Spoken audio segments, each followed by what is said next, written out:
கேள்வி கேட்டால் சரிப்படும். சுந்தரமூர்த்தி ஒரு வழக்கமாக, ஏன்னா அந்த கோடியிலிருந்து வராரு, அது ஒரு காரணம் இருக்குது. அதே போல் இந்த நூல் சுருக்கம் குறித்து மார்க்சிய பெரியாரிய பொதுவுடைமை கட்சியினுடைய துணை பொதுச் செயலாளர் தோழர் வல்லவன் அவர்கள் இங்கே உரையாற்றிருக்கின்றார்கள். ஐயா ஆணைமுத்து நூல் குறித்து ஆய்வியல் அறிமுகம் என்ற வகையில் தோழர் பொழிலன் தமிழக மக்கள் முன்னணி அவர்களும் தமிழ் உரிமை கூட்டமுடைய காஞ்சி அமுதன் அவர்களும் இங்கே உரையாற்றிருக்கின்றார்கள். தோழர் குணத்தொகையாளர்களை தலைமையேற்று இந்த நிகழ்ச்சி நடத்துமாறு அன்போடு கேட்டுக்கொள்கிறேன்.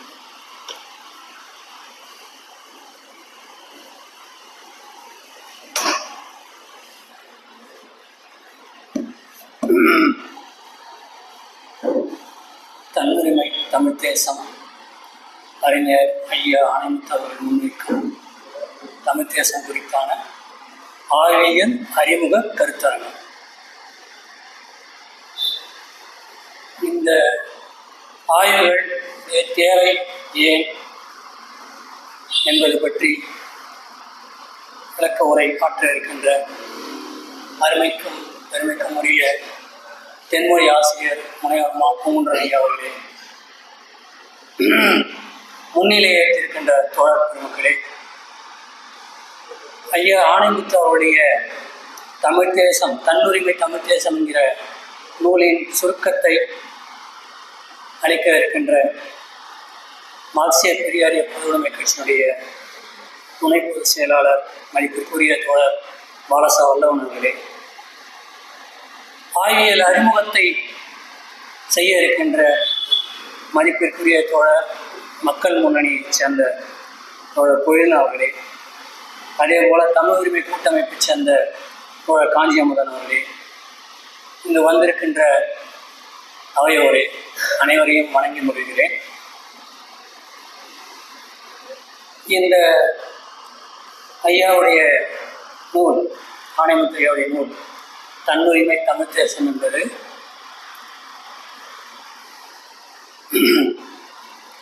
அதில் முன்னுரையிலேயும் ஐயா அவர்கள் விளக்கமான பல செய்திகளை கூறியிருக்கின்றார்கள். தமிழ் தேசியமும் கூட்டாட்சியும் என்ற முதல் கட்டுரை தமிழியம் இயக்கம் நடத்திய நிகழ்ச்சியில் ஆற்றிய உரை, அதன் பிறகு தமிழ் தேச தன்னுரிமை என்பது சிந்தனையாளர் பொங்கல் மலர், இப்பொழுதுதான் ஐயாவை கேட்டேன், சிந்தனையாளர் பொங்கல் மலரிலே ஐயா ஆணைமுத்து அவர்கள் எழுதிய கட்டுரை என்று சொன்னார்.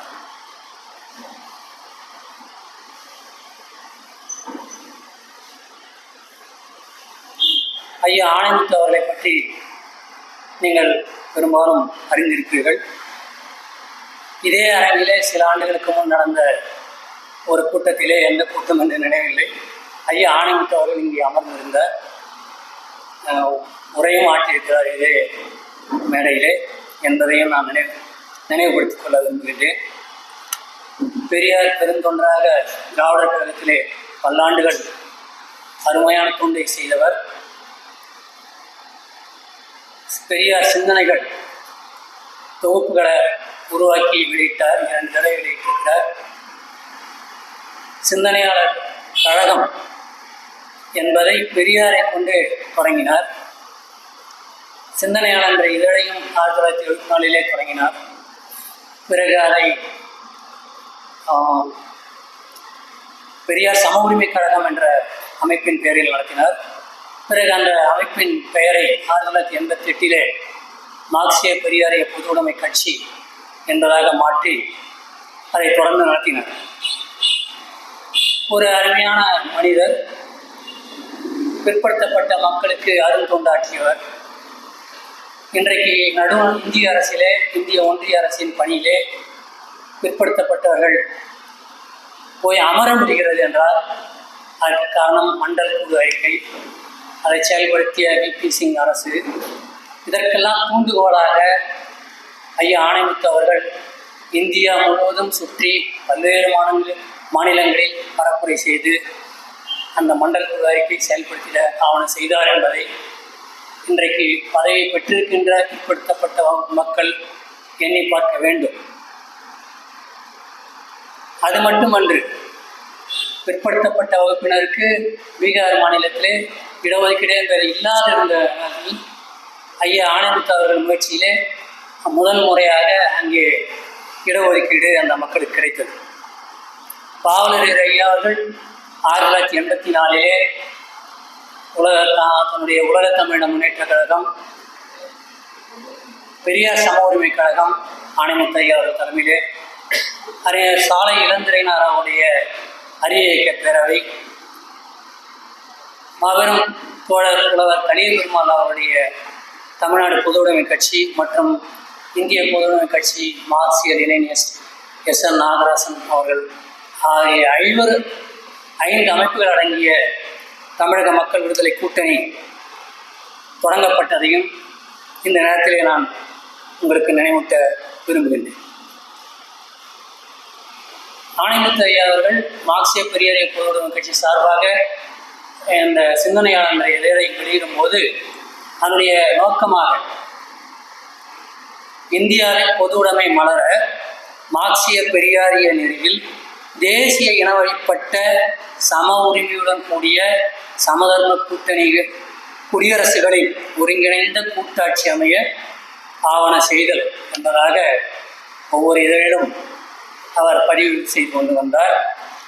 எப்படி பாவலரேறு அவர்கள் தென்மொழியினுடைய முகப்பு ஏட்டிலே முகப்பு பக்கத்திலே நம்முடைய மூச்சு, கொள்கை, நோக்கம், செயற்பாடு இந்தியா ஒன்றாக இருக்கும் வரை இந்து மதம் இருக்கும் என்பதாக தொடங்கி ஆரிய பார்ப்பனியத்தின் நச்சுப்பிடியிலிருந்து தமிழக மக்கள் விடுதலை பெற வேண்டும், ஆகவே தமிழக விடுதலை தான் நமது மூச்சு, கொள்கை, நோக்கம், செயல் என்றெல்லாம் பதிவு செய்து வந்தாரோ அதுபோலவே ஆணைமுத்து ஐயா அவர்களும் அந்த இதழிலே அந்த இந்திய ஒன்றியத்தை பற்றி குறிப்பு செய்து வந்தார். இந்த நூலிலே தன்னுரிமை தமிழ் தேசம் அமைய வேண்டும், அதற்கான வழிமுறைகள் என்ன, அதற்கு இந்த மக்கள் மீது பற்று கொண்டுள்ள ஒவ்வொருவரும் என்னென்ன செய்ய வேண்டும் என்பவற்றையெல்லாம் வெறுமனே குறிப்பிடாமல் பல்வேறு தரவுகளை கொடுத்து அதை விரிவுபட எழுதியிருக்கிறார்கள். அவர் வைக்கின்ற அந்த கோட்பாடு, கொள்கை,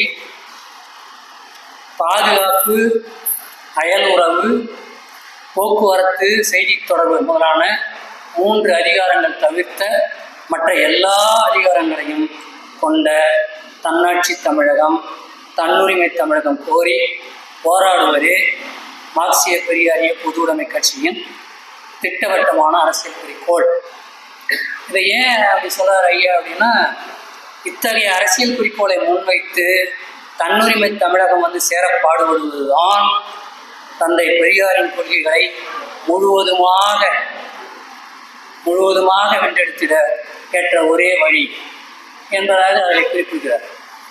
பெரியார் திராவிட நாடு திராவிடருக்கு, தமிழ்நாடு தமிழருக்கு என்று கடைசி வரையில் தன்னுடைய இறுதி மூச்சு வரையில்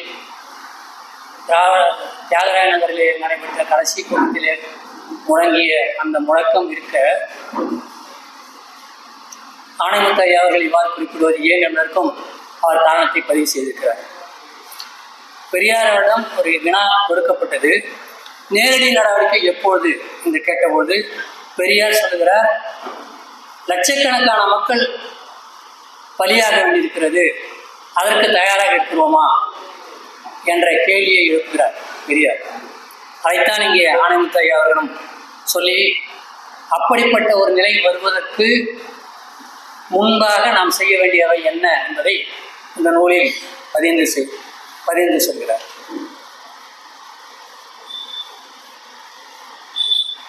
ஆயிரத்தி 1937 தான் முதலாக தமிழ்நாடு தமிழுக்கு என்ற முழக்கம் வைக்கப்பட்டது. தமிழறிஞர்களும் அரசியல் தலைவர்களும் மரமிலடிகள், நாவலர் சோமசுந்தர பாரதியார், பெரியார், அண்ணா போன்ற அந்த கடற்கரை கூட்டத்திலே, மாபெரும் கூட்டத்திலே நடந்தது தெரியும்.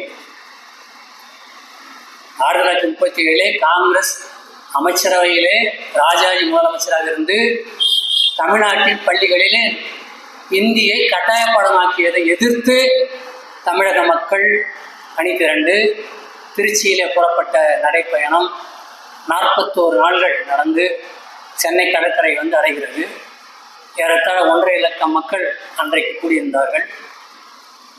அந்த கூட்டத்திலே தான் இந்த முதல் முழக்கம் வைக்கப்பட்டது. தமிழ்நாடு தமிழருக்கு, தமிழ்நாடு என்று அப்பொழுது பெயர் இல்லை. சென்னை மாகாணம், தலை மாநிலமாக மாகாணம் என்ற பெயரிலே இருந்தது. அதற்கு முன்பே கூட தமிழ்நாடு என்ற பெயர் தமிழக மக்களுடைய நெஞ்சிலே மிகவும் பல்நெடுங்காலமாக இருந்து வந்ததை நாம் மறந்துவிடக்கூடாது. தொல்காப்பியத்திலே வருகிறது.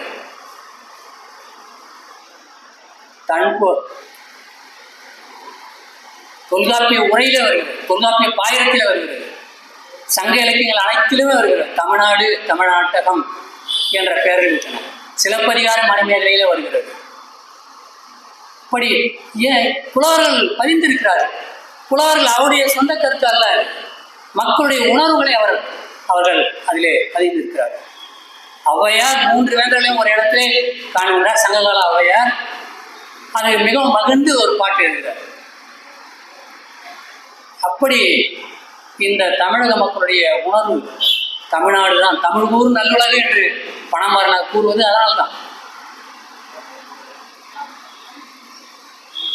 அப்படிப்பட்ட எழுச்சியின் அடையாளமாகத்தான் அந்த தமிழ்நாடு தமிழருக்கு என்ற முழக்கம் அன்றைக்கு இருந்தது. பிறகு திராவிட நாடு திராவிடருக்கு என்ற பெயரில் அது மாற்றப்பட்டது. பெரியார் அதை பல காலம் சொல்லி வந்தார். பிறகு 1956 அவர் மீண்டும் தமிழ்நாடு தமிழருக்கு என்ற கொள்கையை கடைபிடித்து அதையே பரப்பி கடைசி வரை அதிலேயே உறுதியாக இருந்தார். இப்பொழுது இதையெல்லாம் நம்முடைய ஆணைமுத்தை அவர்கள் நூலிலே குறிப்பிட்டு பேராய கட்சி, இந்திய பொதுவுடைமை கட்சி, பேராய கட்சியிலிருந்து பிரிந்து வந்து சோசியலிஸ்ட் கட்சி என்று அமைத்தவர்கள், இவர்களெல்லாம் என்ன செய்தார்கள் இந்த மொழிவழி மாநிலங்கள் தொடர்பாக என்பதை பற்றி குறிப்பிடுகிறார். மொழிவழி மாநிலங்கள் அமைவதை கூட ஏற்கவில்லை காங்கிரஸ் கட்சி. அதிலிருந்து பிரிந்த சோசியலிஸ்ட் கட்சி அமைத்தவர்களும் நாட்டம் கொள்ளவில்லை. மொழிவழி தேசியங்களின் இருப்பையும் முன்பு ஏற்றுக்கொண்டிருந்த பொதுவுடைமை கட்சி பிறகு அதை தூக்கி எறிந்து தன்னுரிமை பெற்ற மொழிவழி அரசுகள் என்று சோவியத் கூட்டமைப்பில் ஏற்பட்டதை கூட கண்ணெதிரே கண்ட பிறகு கூட இந்த பொதுவுடைமை கட்சிகள் அதை செவி கொடுத்து கேட்கவில்லை, அக்கறையும் காட்டவில்லை, அதற்கு எதிராக செயல்பட்டார் என்பதை ஆணைமுத்தை அவர்கள் பதிவுகிறார். இதற்கெல்லாம் காரணத்தையும் குறிப்பிடுகிறார். நாம் கவனிக்க வேண்டிய காரணம், சமூகத்திலும் கல்வியிலும் உயர்ந்து விளங்கிய பார்ப்பனர்கள் இந்த கட்சிகளின் தலைவர்களாகவும் வழி நடத்துபவர்களாக இந்த 3 கட்சிகள், காங்கிரஸ் கட்சி, சோசியலிஸ்ட் கட்சி, பொதுவுடைமை கட்சி, இவருடைய இந்த கட்சிகளுடைய தலைவர்களாகவும் வழி நடத்துபவர்களாகவும் இவர்களை அடுத்து மேல் சாதிகளைச் சேர்ந்த பெருநில உடைமையாளர்களும் இக்கட்சிகளை பெரிய அளவுக்கு செல்வாக்கப்பட்டிருந்தனர் என்று சொல்லுது. இந்தியா ஒரே நாடு, இந்தியா ஒற்றையாட்சியாக இருத்தல் வேண்டும், இந்திய ஒற்றையாட்சிக்கு இந்திய பொதுமொழி என்று இன்று வரையிலும் இந்த எல்லா கட்சிகளும் தங்களுடைய கொள்கையாக கொண்டு செயல்படுத்துகின்றன என்பதை ஆணைமுத்து அவர்கள் சுட்டி காட்டுகிறார். அதே போல திமுக திராவிட நாட்டு கோரிக்கையை கைவிட்டது ஒரு பிழையானது என்பதை பிழையை சுட்டி காட்டுகிறார். அதில் உண்மையும் இல்லை, பொருத்தமும் இல்லை என்பதை சுட்டி காட்டுகிறார். மாநில சுயாட்சி கோரிக்கை பற்றி ஆணைமுத்து ஐயா அவர்கள் சொல்கிறார். 1976 பிறகு காங்கிரஸ் கட்சி, ஜனதா கட்சி, பாரதிய ஜனதா கட்சி ஒவ்வொன்றாக இன்றைக்கு வரைக்கும் அவர்கள் ஒவ்வொரு உரிமையாக பறித்தெடுத்து செல்கிறார்களே, பிறகு எப்படி இது மாநில சுயாட்சி பறித்த பின்னரும் கூட மாநில சுயாட்சி என்பது எதில் எப்படி காப்பாற்றப்பட்டுள்ளது? பிறகு மத்திய கூட்டாட்சி எதற்காக என்று வினா எடுக்கிறார் ஆணைமுத்து ஐயா.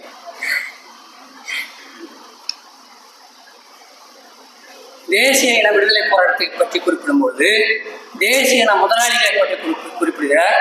அங்கே 1871 பிறகு மேலே ஐரோப்பிய நாடுகளில் தேசிய முதலாளிகள் முன்னின்றார்கள். ஆனால் தமிழ்நாட்டு முதலாளிகள் ஏன் அப்படி நிற்கவில்லை என்பதற்கான காரணத்தையும் ஆணைமுத்து ஐயா அவர் சொல்கிறார். நல்ல இந்துக்களாக, அது நல்ல பாம்பு மாதிரி, நல்ல இந்துக்களாக, பார்ப்பனிய அடிமைகளாக அடையாளப்படுத்திக் கொள்கிறார் தமிழ்நாட்டுடைய தேசிய முதலாளி.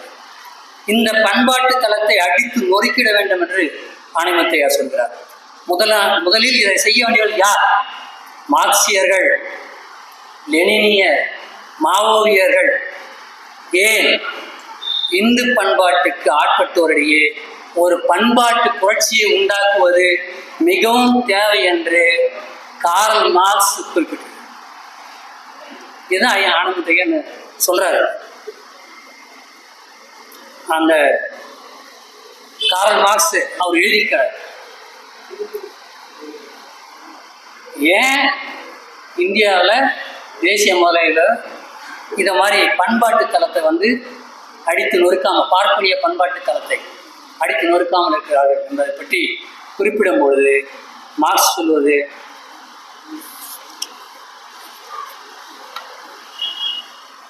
இயற்கையை வென்றெடுத்திருக்க வேண்டிய மனிதன் சில பகுதி மட்டும்தான் படிக்கிறான். இயற்கையை வென்றெடுத்திருக்க வேண்டிய மனிதனின் நிலையை தாழ்த்தி கொண்டு மண்டியிட்டு அனுமான் என்கிற குரங்கையும் ஆஞ்சநேயர் பசுவையும் கார்ல் மார்க்ஸ் கடவுளாக மதித்து வணங்குகின்ற நிலைக்கு மக்கள் ஆளாகிவிட்டதை மறந்துவிடக்கூடாது. ஆசிய சமூக அமைப்பில் அடிப்படையான ஒரு புரட்சியை கொண்டு வராமல் மனித குலம் விடுதலை அடைய முடியுமா என்பது நம் முன் உள்ள வினா. இந்திய பண்பாடு என்பது மனிதனை ஒரு பொருட்டாக என்பதை விட ஒரு பசுமாட்டை, இப்போ இன்னைக்கு நடக்கிற கண்கூடாக பார்த்துட்டு கோமியம் முடிக்குது, சாணியலை திட்டுறது, இப்படி இந்திய பண்பாடு என்பது மனிதனை ஒரு பொருட்டாக எண்ணுவதை விட ஒரு பசுமாட்டை, கார்ல் மார்க்ஸ் சொல்றது, ஒரு பசுமாட்டை வணங்குவதை, பார்ப்பானை மதிப்பதை உயிராக கருதுவது என்பதை மார்க்ஸ் எப்படி குறிப்பிடார் தெரியுங்களா? ரொம்ப முக்கியமாக கவனிக்க வேண்டிய பகுதி. மேலே சொல்லப்பட்ட செய்தியுடன் மனு தர்ம சாஸ்திரத்தின் பகுதி 10 ஸ்லோகம் 62 ஒப்பிட்டு பார்க்கலாம். எந்த பலனையும் எதிர்பாராமல் ஒரு புரோகிதனுடைய, ஒரு பார்ப்பனனுடைய அல்லது ஒரு பசுவினுடைய நன்மையை கருதி உயிரை விட்டு விடுவதுதான் கார்ல் மார்க்ஸ் சொல்றார். கீழ்ச்சாதி மக்கள் மோட்சத்தில் இன்பம் பெற வழியாகும் என்று அந்த மனு தர்மத்தில் எழுதிட்டாங்க. இதை மார்க்ஸ் குறிப்பிட்டு ஏன் இந்த மாதிரி இங்கே அந்த பண்பாட்டு புரட்சியை கையில் எடுக்கலை அப்படின்னு சொல்றார். இதைத்தான் நம்முடைய ஆணைமுத்தையா அவர்கள் இங்கே சொல்லுகிறார். சொல்லிவிட்டு எல்லோருக்கும் கல்வி அவரது தாய்மொழி வழியில் பண்பாட்டு தளத்தில் பார்ப்பனியத்தை, வேத சாஸ்திர இதிகாச புராணங்களை ஒழித்தல், தீண்டாமை ஒழிக்கப்படுவதற்கு பாடுபடுதல், நில உச்சவரம்பு சட்டம், எல்லாருக்கும் நிலமற்ற ஏழை விவசாயிகளுக்கு, கூலி உழவர்களுக்கு நிலத்தை பகிர்ந்து கொடுத்தல், ஒடுக்கப்பட்ட வகுப்பினருக்கு கல்வி வேலைவாய்ப்பில் தக்க இடத்தை ஏற்படுத்தி கொடுத்தல், இதைத்தான் ஆணைமுத்தையா அவர்கள் வலியுறுத்துகிறார்.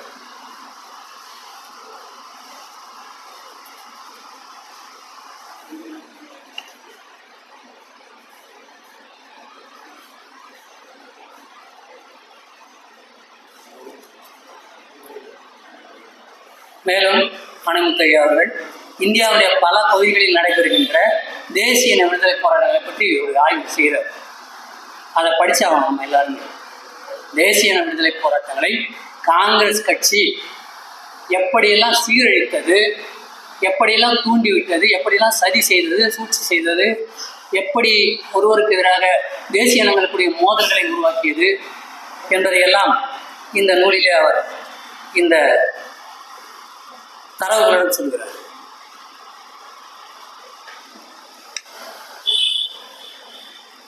இந்தியா முழுவதையும் இறுக்கி பிடித்துள்ள வீட்டு வாழ்க்கை, சமய வாழ்க்கை, வீட்டு வாழ்க்கை.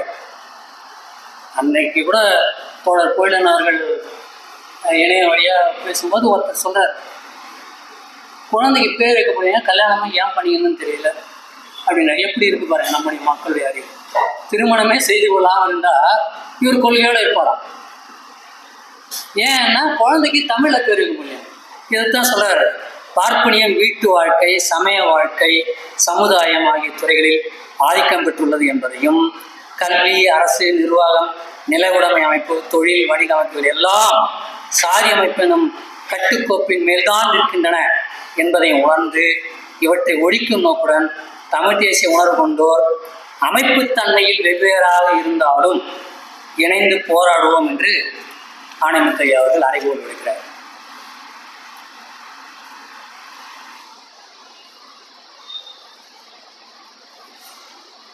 மாநில சுயாட்சி, தேசிய சுயநிர்ணய உரிமை, தமிழ்நாட்டு விடுதலை, இந்த மூன்றுல எது சரியான தீர்வு என்பது பற்றி இதே அரங்கில் சில ஆண்டுகளுக்கு முன்பு தோழர் பொழிலன் அவர்கள் ஒரு கருத்தரங்கு நடத்தினார். தோழர் காஞ்சியமுதமும் வந்திருந்தார், அவரும் பங்கு கொண்டிருந்தார். தனிநாடு தான் தீர்வு என்பதாக அன்றைக்கு பொழிலன் அவர்கள் கூறியிருந்தார். என்றைக்கு பாவலர் அவரிடம் பயின்றாரோ அன்றிலிருந்து இன்று வரை அந்த கொள்கையிலே அவர் உறுதியாக நிற்கிறார். சொல்லாலும் செயலாலும் 10 ஆண்டுகள் சிறை, அதற்காக 10 ஆண்டு சிறை பெற்றிருக்கிறார். இன்னும் ஓய்ந்திடாமல் கொள்கை பரப்புதல்கள், இயக்கங்கள், கூட்டமைப்புகள், மாநாடுகள், பேரணிகள், நேருரைகள், இதழ்கள் என்று பல வகையிலும் அரும்பாடுபட்டுக் கொண்டிருக்கிறார். பாவலர் ஐயா அவர்கள் 1959 தன்னுடைய 26ஆம் வகையிலே தென்மொழியை தொடங்கிய செய்தி உங்களுக்கு தெரியும். அந்த எப்படியேனும் இத்தமிழகத்தை முப்படி வீழ்த்திட வேண்டும், என் மூச்சல் புதிட வேண்டும், முப்படி நிலையில் முதற்படி தமிழ்ப்படி முறைப்படி அதன் மேல வேண்டும் என்று மொழி இனம் நாடு பற்றி அவர் சொல்லிக் கொண்டிருப்பார். விடுதலை வேண்டும், அது முதல் வேலை, வேற எந்த வேலையும் செய்யலாம் நாளை, ஆண்டு 100 ஆனாலும் அன்னை தமிழ்நாடு வேண்டும், விடுதலை வேண்டும், விடுதலை எண்ணம் விளக்கோம் யா பூண்டோம் உறுதி என்றும் பெற்றுவிட வேண்டும், தமிழகம் பெற்றுவிட வேண்டும், தன்னாட்சி பெற்றுவிட வேண்டும். இப்படி நூற்றுக்கணக்கான பாடல்கள், நூற்றுக்கணக்கான ஆசிரிய உரைகள், கருத்து பரப்புதல்கள், நூல்கள், ஏடுகள், பேரணிகள், கூட்டங்கள், மாநாடுகள் 1975 மதுரையிலே, திருச்சியிலே, சென்னையிலே என்று ஒவ்வொரு ஆண்டும் ஒவ்வொரு மாநாடு நடத்தி கொண்டிருந்தார். தமிழக விடுதலை மாநாடு என்ற பெயரிலேயே முதல் மதுரையிலே நடந்த மாநாட்டுக்கு பெரியார் அவர்கள் அந்த வழியாக செல்லும் பொழுது ஊர்வலத்தை வாழ்த்திவிட்டு அருப்புக்கோட்டை கூட்டத்தை முடித்துவிட்டு நான் இந்த மாநாட்டிலே கலந்து கொள்கிறேன் என்று சொன்னார். ஆனால் அவர் வரவில்லை. அப்படிப்பட்ட விடுதலை நோக்கி பாவலரேறு அவர்கள் இந்த சிறை என்றாலும், எந்த தடா சட்டம் என்றாலும், விசா சட்டம் என்றாலும், பல்வேறு இன்னல்கள் என்றாலும், இதழ்கள் பறிக்கப்பட்டாலும் கூட கெஞ்சுவதில்லை, பிறவால் அவற்றை கேட்டு நிற்க மஞ்சுவதில்லை என்றபடியாக ஓய்ந்திட இல்லை என்னும் உள்ளமும் உணர்வும் வீழ்ச்சியும் என்று பாடுபட்டு கொண்டிருந்தார். அவருடைய மறைவுக்கு பிறகும் அந்த தென்மொழி இதழினை இன்றைக்கும் அவருடைய மூத்த மகனார் அருமைக்குரிய பூங்குன்றனார் ஐயா அவர்கள் அதே வீச்சிலே நடத்தி கொண்டிருக்கிறார். இதழை அதனுடைய ஆசிரியர் உரையிலும் வீச்சாக எழுதுகிறார்.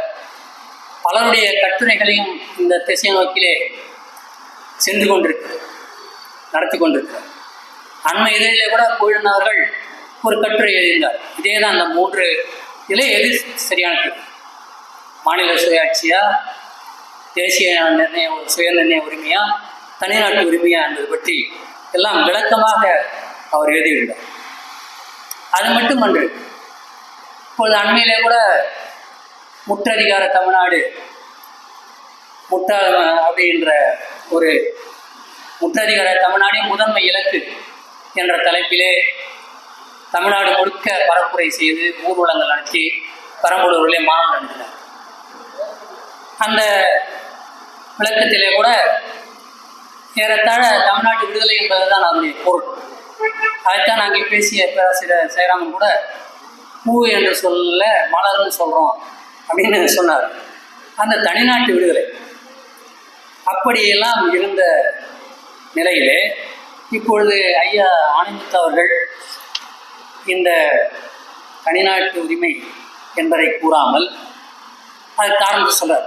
தனிநாட்டு உரிமை என்று சொன்னால், தனிநாடு விடுதலை என்று சொன்னால், தமிழ்நாட்டு விடுதலை என்று சொன்னால் லட்சக்கணக்கான மக்கள் பலியாக தயாராக இருக்க வேண்டும். அப்படிப்பட்ட நிலை இருக்கிறதா என்று ஒரு கேள்வி கேட்டு அதற்கு அணியப்படுத்திட நாம் இத்தகைய நடவடிக்கைகளை எடுக்க வேண்டும் என்பதாக ஆனந்த் ஐயா அவர்கள் சொல்லியிருக்கிறார். ஆகவே குயிலன் அவர்கள் தமிழக மக்கள் முன்னணி என்பது தமிழ்நாட்டு விடுதலை இந்தியாவில் தேசிய இனங்களுடைய சிறைக்கூடமாக இருக்கிறது என்று தோழர் தமிழரசன் கலியபெருமான் சுட்டிக்காட்டியது போல, எப்படிப்பட்ட நிலையிலும் தமிழ்நாட்டு விடுதலை தான் தீர்வு என்று பாரதியார் அவர்கள் தன்னுடைய சொல்லாலும் செயலாலும் சொல்லியிருக்கிறார். குதிரை வேண்டுமா, குதிரை வேண்டும், குதிரைக்கு வேண்டாமா என்பது போன்ற ஓமையெல்லாம் கூட எடுத்து சொல்லி இந்தியா வேண்டும், ஹிந்தி வேண்டாம் என்பதற்காக அந்த ஓமையை சொல்லி அரும்பாடுபட்டிருக்கிறார். இப்படிப்பட்ட சூழலிலே இந்த தன்னுரிமை தமிழ் தேசம் என்பதை ஒரு தர்க்கத்திற்காக, உரையாட்டுக்காக இங்கே இந்த அறிமுக கருத்தரங்கு இது ஆய்வு செய்யப்பட வேண்டும். மேலும் இந்த தமிழ்நாட்டு விடுதலை என்பது உடனடியாக நடக்கக்கூடியதல்ல. நாளைக்கே நாம் விடுதலை பெற்றுவிடப் போவதில்லை. ஆனால் அதற்காக சும்மா இருந்துவிட முடியாது, அமைதியாக இருந்துவிட முடியாது. அதற்கான ஏற்பாடுகளை செய்தார்கள், பல்வேறு வழிகளையும் செய்தார்கள். இன்றைக்கு அந்த தமிழ்நாட்டு விடுதலையை நேரடியாக சொல்லாமல் உள்முகமாக வைத்து பல்வேறு இயக்கங்கள் தமிழ்நாட்டிலே பல்வேறு தளங்களில் பல்வேறு தளங்களில் பல வகையாக கருத்து பரப்பிக்கொண்டு போராட்டங்கள் நடத்தி கொண்டிருக்கிறார்கள் என்பதை நாம் மறந்துவிட முடியாது. இந்த வெண்ணையை திரட்டியாக வேண்டும், தாழி உடையாமல் அந்த வெண்ணையை திரட்டியாக வேண்டும். அத்தகைய ஒரு திசையிலே தான் இந்த ஆனந்த் ஐயா அவர்கள் சொல்வதை என்ன அதில் ஆய்வு செய்யப்பட வேண்டும், இது போன்ற கருத்துக்களிலே மேலும் என்னென்ன ஆய்வு செய்யப்பட வேண்டும் என்பதற்காக இந்த கருத்தரங்கை அவர் தமிழக மக்கள் முன்னே கூட்டியிருக்கலாம் என்று எண்ணுகிறேன். அதை தோழர் தன்னுடைய உரையிலே தெளிவுபடுத்துவார். ஆகவே இந்த அளவிலே என்னுடைய தலைமை உரையை முடித்துக்கொண்டு நாம் இந்த ஆய்வுகளுடைய தேவை என்ன என்பது தலைப்பாக கொண்டு தென்மொழி ஆசிரியர் முனைவர் பூங்குன்றன் ஐயா அவர்களை உரையாற்ற அழைக்கிறேன்.